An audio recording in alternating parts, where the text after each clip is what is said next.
Hi guys, நம்ம ஜனநாயகன் படத்தோட ஒரு லேட்டஸ்டான அப்டேட் ஒன்று கிடைச்சிருக்கு. ஸோ அதை பத்தி தான் இந்த ஒரு வீடியோவில் நம்ம பார்க்க போறோம். அதுக்கு முன்னாடி நம்ம சேனலை இன்னும் நீங்க சப்ஸ்கிரைப் பண்ணலாம், சப்ஸ்கிரைப் பண்ணிக்கிங்க. வாங்க வீடியோக்குள்ள போகலாம்.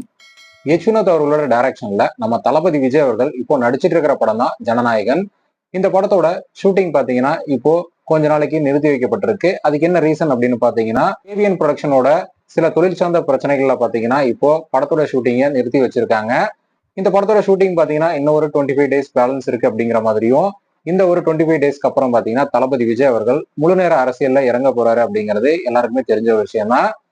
என்ன லேட்டஸ்ட் அப்டேட்னு பாத்தீங்கன்னா, நம்ம தளபதி விஜய் அவர்களுடைய ஜனநாயகன் படத்தோட ஓடிடி ரைட்ஸை யார் வாங்கியிருக்கா அப்படிங்கிற ஒரு தகவல் வெளிவந்திருக்கு. அதன்படி பாத்தீங்கன்னா ஜனநாயகன் படத்தோட ஓடிடி ரைட்ஸை நெட்ஃபிளிக்ஸ் தான் வாங்கியிருக்காங்க அப்படிங்கிற மாதிரியும் நியூஸ் வெளிவந்திருக்கு. ஓகே ஃப்ரெண்ட்ஸ், இந்த ஒரு தகவல் பத்தி உங்களோட ஒப்பீனியன் என்ன அப்படிங்கிறத கமெண்ட்ல சொல்லுங்க. இந்த வீடியோ பிடிச்சிருந்தா லைக் பண்ணுங்க, ஷேர் பண்ணுங்க. இது போன்ற சினிமா செய்திகளை தெரிந்து கொள்ள நம்ம சேனலை சப்ஸ்கிரைப் பண்ணி சப்போர்ட் பண்ணுங்க. அடுத்த ஒரு வீடியோவை பார்க்கலாம்.